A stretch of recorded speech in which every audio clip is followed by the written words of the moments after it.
So what would you do if you had to explore land no American had ever mapped before? This is the story of two guys and no idea what was out there. Also stay tuned for how to play my games in an instructional video afterwards. The story of Lewis and Clark is a story of exploration, adventure, and westward expansion. There's fort building, discovering the Great Falls, meeting Native Americans, and even a bear fight. Have you ever heard of the Louisiana Purchase?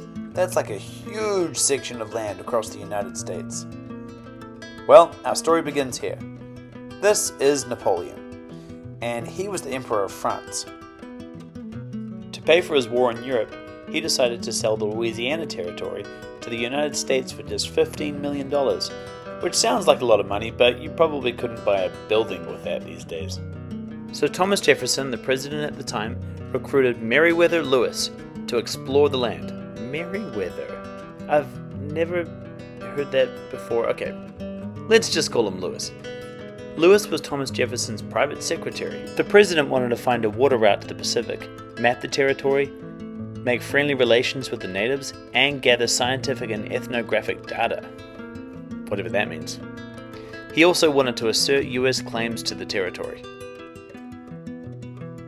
Lewis spent months studying things like astronomy, cartography, which is maps, medicine, and plantology. Botany.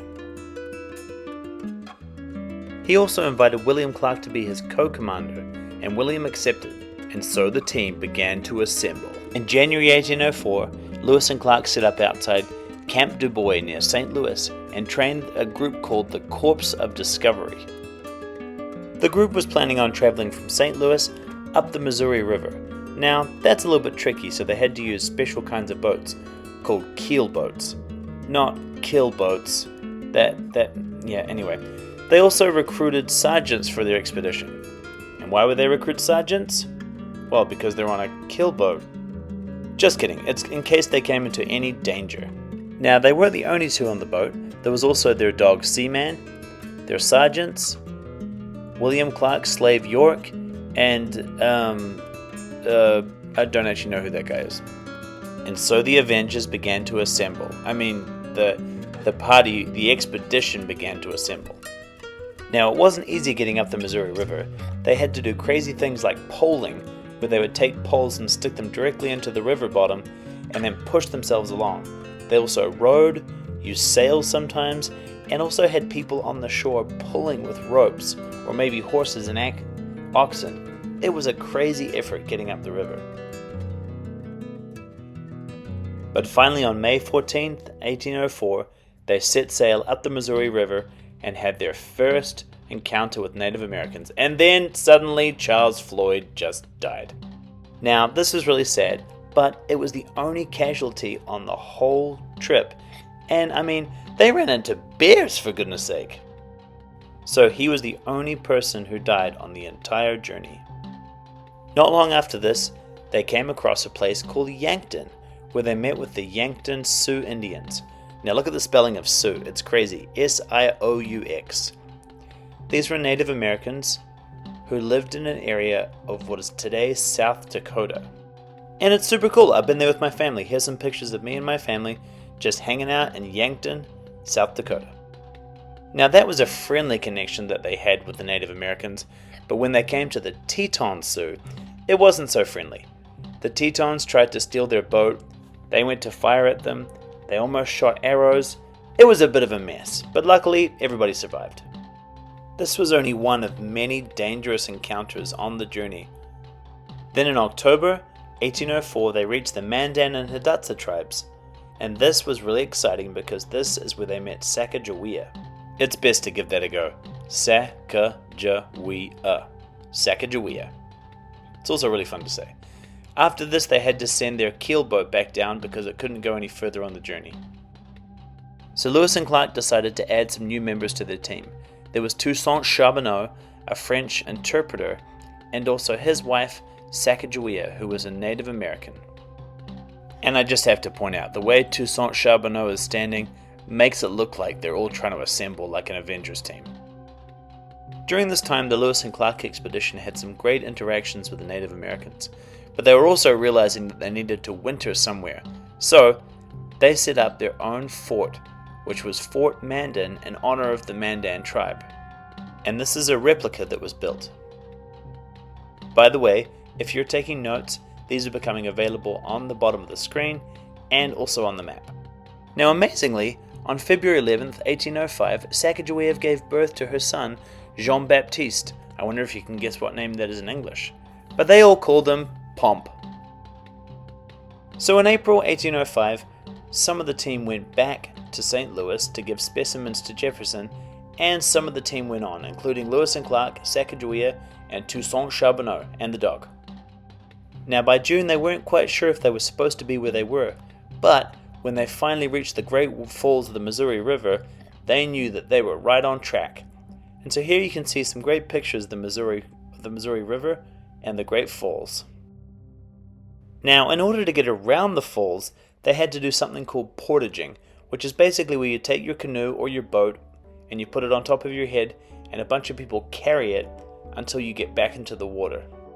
Okay, has anyone ever seen a grizzly bear? Lewis and Clark had a crazy encounter with a grizzly bear where they were attacked by it and they started to shoot at it, but it just wouldn't die and they had to give it multiple shots until they finally were chased into the water and they managed to take it down. Now, the next part of the journey, they met the Shoshone Indians, and this is probably one of my favorite parts of the story, and it also proves that this is basically a superhero story, because, backstory, Sacagawea was captured by Native Americans when she was a little girl, and was taken away to the Mandan tribe. But when she got back to the Shoshone, she had a reunion with her brother, who just so happened to be the chief of the Shoshone, and it was a wonderful celebration. Now by late August, they were planning on crossing a group of mountains called the Rocky Mountains. Specifically, they went to a place where they crossed over the Bitterroot Mountains. Now this was not easy going, so they needed horses from the Shoshone to get over the mountains, and they left their boats behind. Now as they were crossing over the Bitterroot Mountains, they came across freezing temperatures and dangerous conditions, and this made their journey all the more perilous. But as I've said before, they were able to make this 2-year journey because they were probably, that's right, superheroes. Luckily, when they got to the other side, the Nez Perce Indians helped them when they were starving, exhausted, and freezing. At this point, they switched out their horses for ships and sailed on to the Pacific Ocean. This is probably the most exciting part of the journey for our travelers, because they got to see the Pacific Ocean for the first time. Hey look, Pomp made it all the way with them too. Just like when they were with the Mandan, they built a fort named Fort Clatsop to prepare themselves for the winter. They stayed all the way until March doing scientific observations along the Pacific coast.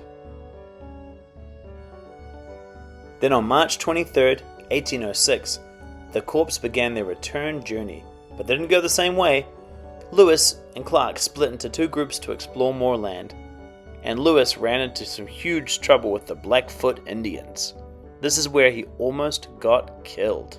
During this encounter with the Blackfoot Indians, Lewis and his men killed 2 Blackfeet youths in a struggle over stolen guns and horses. And yes, they were also known as Blackfeet. So this was the only violent encounter of the whole expedition. Now, I didn't say Lewis and Clark were perfect. In fact, at one point they even stole a canoe from Native Americans. But this is history, and we learn history through facts. After this, Lewis and Clark met back up at the Missouri River and then headed back down the Missouri River towards St. Louis, where they were hailed as heroes on their return journey, arriving 2 years after they left. So let's do a recap. They left St. Louis, Charles Floyd died, they met the Yankton Sioux, then they met the Teton Sioux. After this they met the Mandan, where they built Fort Mandan. They continued on to the Great Falls. Sacagawea was reunited with her brother at the Shoshone Indians. They traveled on horseback over to the Bitterroot Mountains, and then continued on canoe to the Pacific Ocean, where they built Fort Clatsop. They continued back to and met the Blackfoot Indians, and then returned all the way to St. Louis. Next up, I'd like to show you how to play the Lewis and Clark game. So, this is a simplified version of the game. There are 2 players, and both players start on separate start spaces. Each player places a counter on the start square. Also, place a counter on the St. Louis on the map inside the game board. So you roll the dice, move that many spaces. There are 3 types of spaces. Pick up a card, move 1 or 2 spaces on the map, or move back 1 space on the map. So, for instance, if I move 2 spaces, I would move 1 space along the map as well. And this would help me get all the way to Fort Clatsop and back to St. Louis. If I get 1 point per card, then I count up the most amount of cards by the end of the game, and the first person to get back to St. Louis first also gets 5 extra points. And that's how you win, by points, not by getting there first. All these cards also tell the teacher and the students what happens on the journey and how they can learn as they play. The second game is a bit more simplified. You start on the St. Louis hexagon and you roll the dice. Move exactly that many spaces. So this person landed on Sacagawea. So what they would do is they also have something called a player board. So the way to use your player board is to take a token or a counter and cover the corresponding picture that was on the map onto your player board. When you fill your player board, you win the game. Now, here are some special things that you can do. You can move back and forth to land on the right space. You can't roll less spaces if you roll the number. For instance, if you roll a 6, you must move 6 spaces, not less than 6. And when you've landed on all the spaces, roll the correct number to land on the St. Louis space to win. Finally, you cannot be on the same space as someone else after you leave St. Louis the first time. I hope you enjoyed the game.